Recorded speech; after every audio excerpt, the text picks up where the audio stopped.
Дональд Трамп на саммите во Франции уже провел несколько встреч. Удалось ли европейским лидерам перетянуть Трампа на свою сторону? Путин не получал официального приглашения от Зеленского на саммит во Франции, заявили в Кремле. Войну можно считать оконченной только после вывода израильских войск из Ливана, заявил Аббас Аракчи. Свое недовольство Биньямином Нетаньяху высказал и сам Трамп. Массированная атака всего в 15 километрах от Кремля. Целью украинских дронов был московский НПЗ. Лукашенко извиняется перед Зеленским, но говорит, не надо угрожать. В авиакатастрофе в Калифорнии погибло 8 человек, военные и гражданские. Шансов у них не было. А теперь об этом подробно и по делу. Это один день. Подпишитесь, поставьте лайк этому видео и оставьте свой комментарий. Заранее спасибо и начинаем.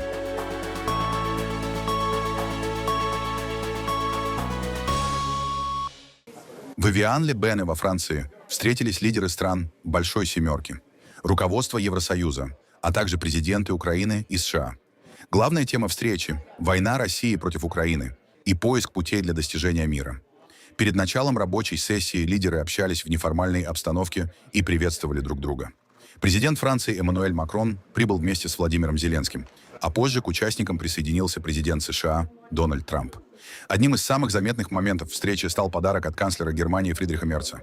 Он вручил Дональду Трампу футбольную футболку с его фамилией и номером 47. После этого политики сделали совместное фото. На переговорах обсуждали усиление поддержки Украины. Среди главных вопросов – поставки систем противовоздушной обороны, производство ракет, помощь в подготовке к следующей зиме и усиление санкционного давления на Россию. По словам Владимира Зеленского, важно не только обсуждать новые решения, но и реализовать их на практике. Украинский президент подчеркнул, что Россия должна понять, война не может стать новой нормой. Мы говорили об этом с президентом Трампом. Наши команды будут работать, и, дай бог, на этот раз мы добьемся получения лицензий на производство соответствующих противобаллистических систем и ракет. Мы говорили о том, что необходимо Украине. Противовоздушная оборона все это признают. Все будут помогать. Абсолютно вся G7 будет работать над усилением нашей обороны. Мы говорили как о системах, так и о ракетах. Все считают, что войну в любом случае нужно остановить. Это логично. Все считают, что не видят никакого желания со стороны России, что она играет в игры, что именно это у нее на уме. Прежде всего, Путин не хочет ее заканчивать, но его нужно заставить. Ранее на встрече с эмиром Катара Дональд Трамп заявил, что Россия должна пойти на сделку, а Соединенные Штаты продолжат искать пути прекращения конфликта. Послушайте, Россия должна заключить соглашение. Россия потеряла огромное количество людей, как и Украина. Только за прошлый месяц обе стороны потеряли 35 тысяч солдат. Подумайте об этом. В среднем каждый месяц погибают 25 тысяч человек. В основном солдаты, молодые, красивые люди. Посмотрим, что будет дальше. Я разговаривал с президентом Путиным в воскресенье. И ситуация остается той же самой. Они продолжают воевать, продолжают терять солдат. Они теряют очень много солдат. Со времен Второй мировой войны ничего подобного не происходило. Я урегулировал 8 войн. Это казалось мне самой легкой для урегулирования. Но между двумя лидерами накопилось слишком много неприязни. Да, позже сегодня я снова встречусь с ним.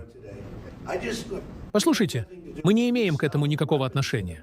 Мы продаем им оружие, мы его даже не дарим. Обама передал им помощи на 350 миллиардов долларов. Просто отдал. Это было безумием. Европейский Союз платит нам полную цену за оружие. Но дело даже не в этом. Эта война никак не влияет на нас, кроме того, что мы продаем оружие. Мы находимся за тысячи миль оттуда. Единственная причина, по которой я этим занимаюсь, мне не нравится видеть, как каждый месяц погибают 25 тысяч молодых людей. Каждый месяц. Они только начинают жить, приходят на фронт и погибают. Украина тоже теряет очень много людей. Вся эта ситуация просто абсурдна. Поэтому я сделаю все, что смогу. Владимир Путин не получал приглашения от президента Украины Владимира Зеленского посетить саммит G7 по официальным каналам. Об этом заявил Дмитрий Песков. Кроме того, Кремль сообщил, что пока не определены даты визита в Москву спецпосланника президента США Дональда Трампа Стива Уиткофа и зятя Трампа Джареда Кушнера для мирных переговоров по Украине. Конечно же, не было. Конечно же, не было. Да и официальных каналов там между Москвой и Киевом нет, как вы знаете. Вот, не было никаких. Да и Зеленскому вы знаете, что Путиным было, собственно, все сказано, все предложено, было сказано и несколько раз повторено, что если Зеленский готов говорить ответственно и серьезно, собственно, киевскому режиму прекрасно известно о чем, то он всегда может приехать в Москву, где его примут. Действительно, заходила речь о том, что скоро американские переговорщики приедут, но точных дат пока нет. Вы знаете, американцы по-прежнему заняты подготовкой к подписанию того меморандума, который был согласован. Мы знаем, что в конце этой недели это подписание намечено в Швейцарии. Ну, после этого, наверное, речь зайдет уже о том, что они смогут подлететь в Москву. По мере того, как даты будут согласованы, мы вам сообщим. Дональд Трамп начал второй день саммита G7 в Эвиан-Ле-Бене серии двусторонних встреч. Одной из первых стала беседа с эмиром Катара Тамимом бин Хамадом Аль-Тани, одним из ключевых посредников на Ближнем Востоке. Трамп сообщил, что Вашингтон уже согласовал рамочное соглашение с Тегераном и рассчитывает в ближайшие недели перейти к следующему этапу переговоров. Мы заключили соглашение с Ираном, и оно должно быть успешным. Теперь оно переходит ко второму этапу, который, как мне кажется, будет даже проще. Я не хотел наносить удары по ним на прошлой неделе, но у нас не было выбора, и мы сделали это дважды. На самом деле готовился и третий удар, но нам удалось избежать этого. Однако соглашение есть. Это справедливое соглашение, хорошее соглашение. Кстати, мы не инвестируем никаких денег в Иран. Слухи, которые появились вчера, были просто нелепыми. У нас есть право когда-нибудь войти туда и что-то сделать, если я или кто-то другой этого захочет. Но мы не инвестируем никаких средств. У нас нет обязательств вкладывать деньги в Иран. Есть одна вещь, которая действительно имеет значение. Честно говоря, единственное, что для меня важно, это то, что Иран никогда не получит ядерное оружие. И это совершенно четко прописано в соглашении. Они не будут его разрабатывать, не будут покупать и вообще не будут иметь с ним ничего общего. А если все-таки попытаются, их ждут невероятные последствия.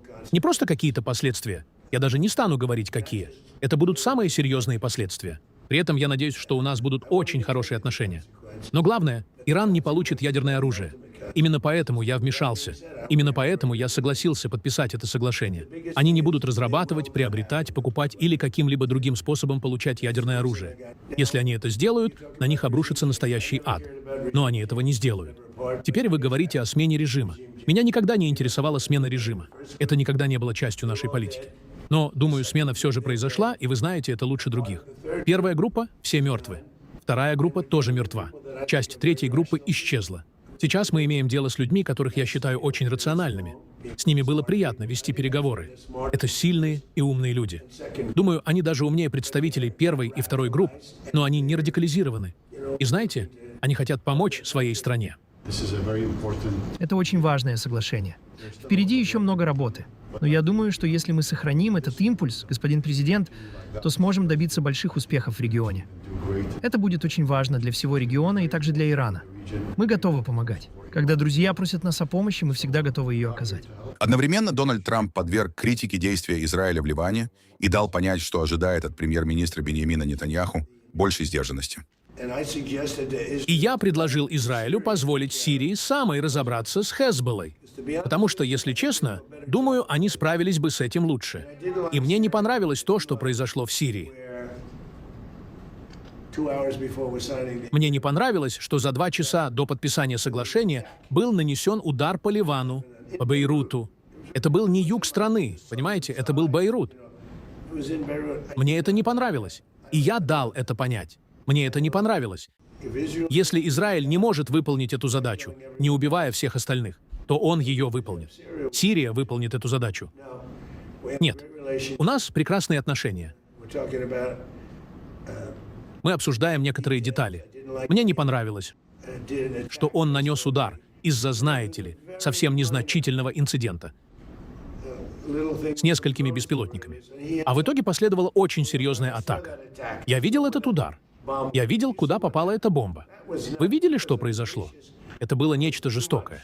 Это было уже слишком. Знаете, можно тоже перейти грань. Но у нас были очень эффективные отношения. Без нас, без Соединенных Штатов, Израиля бы не существовало. Без меня Израиля бы не существовало, потому что ни один другой президент не был готов сделать то, что сделал я. У меня отличные отношения с Биби, но сейчас Биби должен проявлять больше ответственности в отношении Ливана.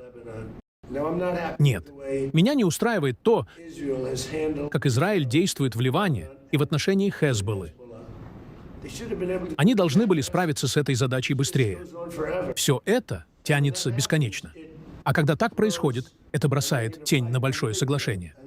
А это соглашение с Ираном. Так что, отвечая на ваш вопрос о Биби, у нас невероятные отношения. Но Израиль был бы уничтожен уже давно, если бы я не вмешался. Министр иностранных дел Ирана Аббас Аракчи заявил, что Иран и США начнут новый раунд переговоров в пятницу, 19 июня, в Швейцарии с целью достижения окончательного соглашения после официального вступления в силу промежуточного соглашения. Из-за трудностей в достижении соглашения между нами и Соединенными Штатами, возникших вследствие преступной агрессии США и сионистского режима против Ирана, мы в конечном итоге решили разделить переговоры на два этапа.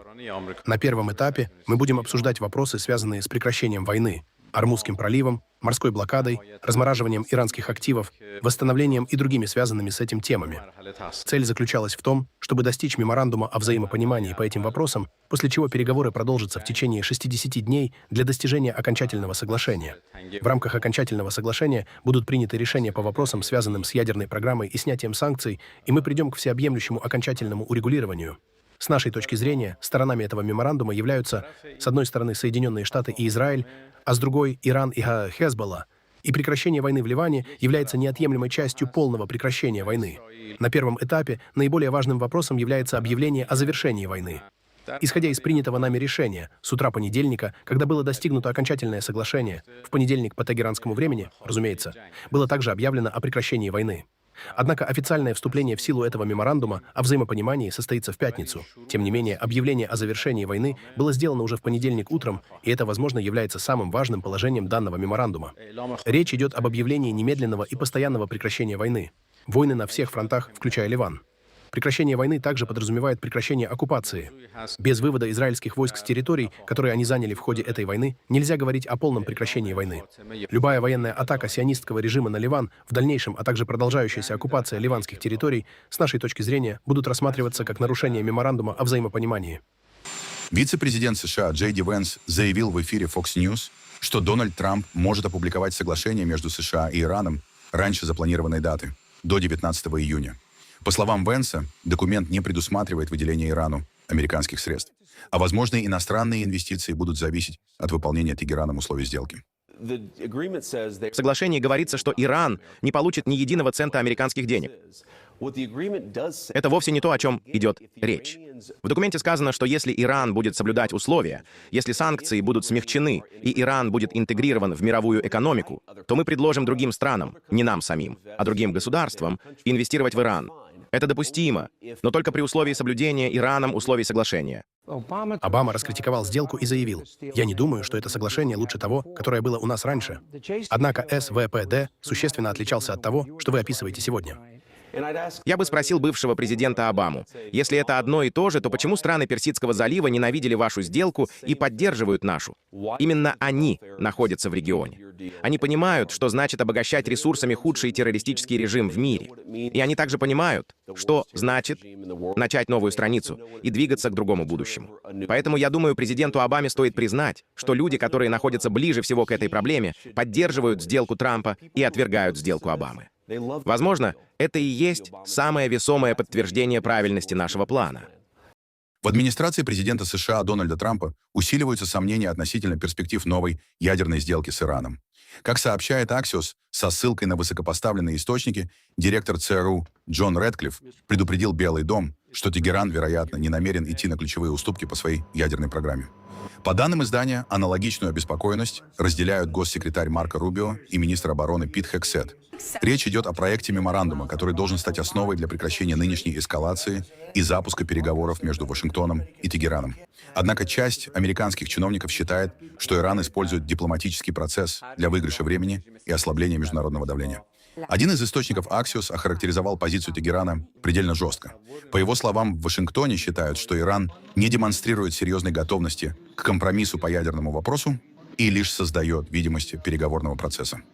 Согласно публикации, разведывательные данные, представленные руководству США, усилили опасения, что иранские власти не планируют отказываться от стратегических элементов своей ядерной программы, несмотря на продолжающиеся контакты с американской стороной. В то же время сторонники переговоров в Белом доме убеждены, что дипломатическое решение по-прежнему возможно.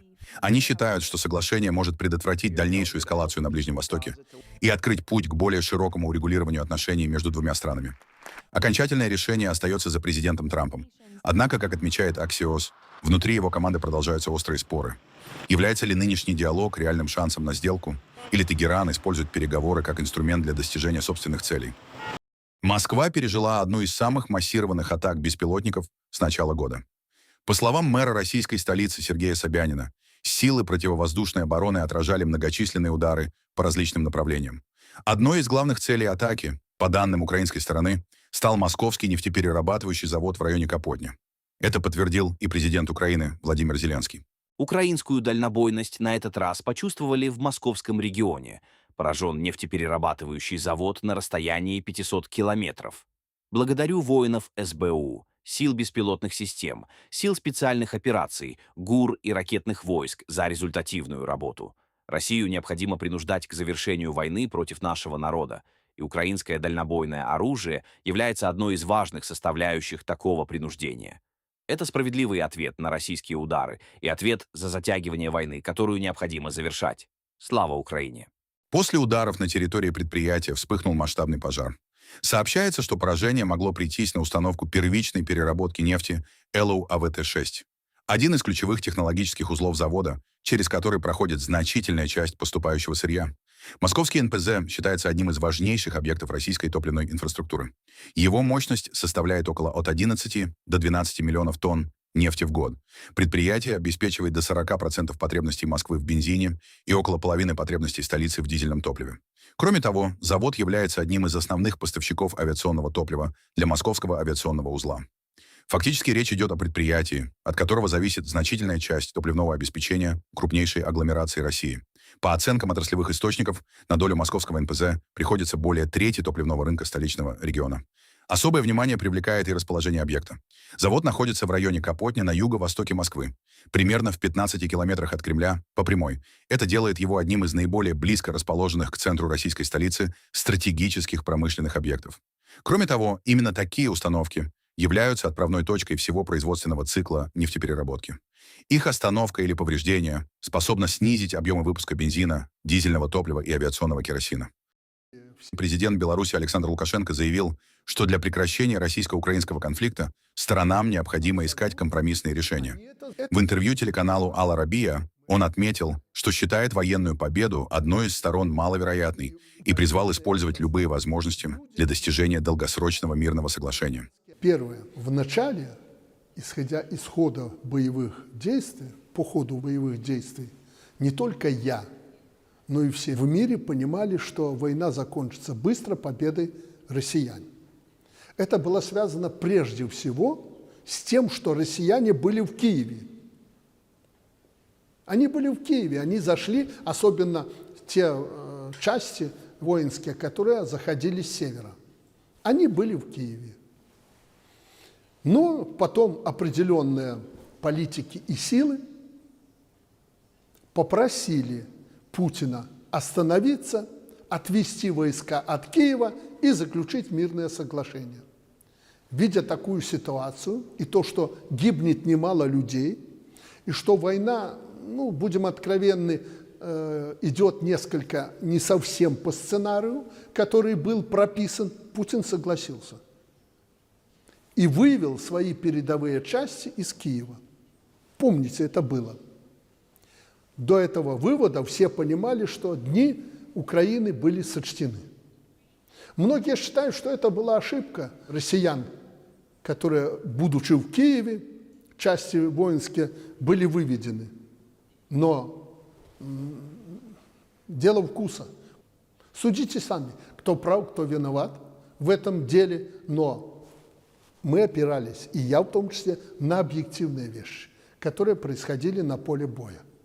Если бы россияне не вывели, я полагаю, и наши военные представители Генштаба считают, что если бы россияне дальше продолжили наступление уже в Киеве, то там ни Зеленского, никого бы не осталось. Ну, в очередной раз, наверное, я знаю, эти силы обманули. Это был Ватикан и, что удивительно, израильтяне. Они от имени Зеленского заявляли: все, идем на мир, соглашаемся. Ну и другие. Поэтому я исходил из этого. Ну, а дальше война затянулась. Уже 5-й год идет война. Никто цели не добился, но откровенно россияне на поле боя более успешны и продвигаются. Они продвигаются. И если россиянам удастся окружить вот эту агломерацию, как они ее называют, и освободить или захватить часть Донецкой области, где окопались, и очень сильно окопались войска Украины, тоже дни будут их сочтены. Потому что основной костяк войск ВСУ Украины находится вот на этой части Донецкой области, Донбасса. Украинцы это понимают, людей не хватает, оружия так-сяк, но очень эффективно они действуют беспилотниками. Но и россияне достигли очень высокого уровня борьбы своими беспилотными летательными аппаратами. Вот и бьют. Бьют не на фронте по частям, а Россия ракетами и дронами по всей Украине наносит удар, а украинцы наносят удар и по мирным жителям, и по памятникам истории и культуры, вы это знаете, и не по нефтепереработке, по предприятиям. По всей России до Урала бьют беспилотниками. Скажу откровенно, украинцы успешно порой обороняются на фронте, но они не так успешны, как россияне. Что касается критики Зеленского, ну, может быть, я где-то и переборщил, но это был ответ на его вот эти заявления непопад. Да у нас 500 целей, да мы знаем, где Лукашенко там находится, мы завтра ударим ракетами, беспилотниками. Я молчал. Даже все удивлялись, что я молчал. Ну, я понимал, человек находится под таким прессом, молодой человек, неопытный, он не военный человек. Ну, может, что-то в голове там не сработало. Я молчал. Но когда мне начали угрожать, я вынужден был ответить. Если Владимир Александрович обиделся, я извиняюсь перед ним за эти слова. Может, мне и не надо было, учитывая то, что он все-таки воюет, может, мне и не надо было так резко говорить об этом. Но, с другой стороны, он должен понимать, что у нас часто говорят, как поют, так и отпевают. Поэтому надо быть аккуратнее и осторожней. Тем более он прекрасно понимает, еще раз подчеркиваю, что со стороны Беларуси, и особенно с моей стороны, каких-то военных действий ждать не стоит. США расследуют причины крушения стратегического бомбардировщика Би-52 Stratofortress. Самолет потерпел аварию вскоре после взлета с авиабазы Эдвардс в пустыне Мохаве, штат Калифорния. На спутниковых снимках и кадрах с камер наблюдения видно, как над местом происшествия поднимается густой столб черного дыма. После падения самолет загорелся. Сегодня на авиабазе Эдвардс произошла ужасная трагедия, и мы потеряли 8 выдающихся американцев. Эта катастрофа признана не оставляющей шансов на выживание. Сейчас наши мысли и молитвы с семьями тех, кто потерял своих близких. В данный момент мы направляем группы для уведомления ближайших родственников погибших, и этот процесс будет продолжаться в течение ближайших часов и до конца дня. Это был самолет Би-52, выполнявший взлет в рамках программы модернизации радиолокационной системы. Это был местный испытательный вылет. Самолет взлетел и сразу после отрыва от земли потерпел крушение и загорелся.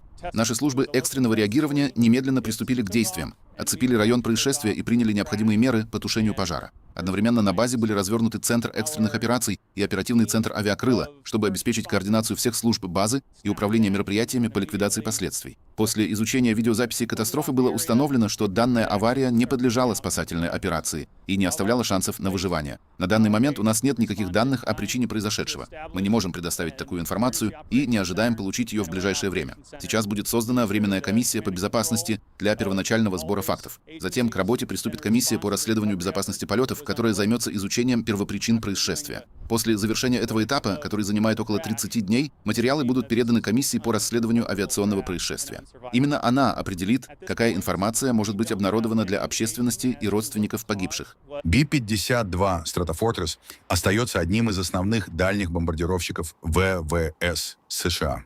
Самолеты этого типа находятся на вооружении уже несколько десятилетий и продолжают проходить модернизацию.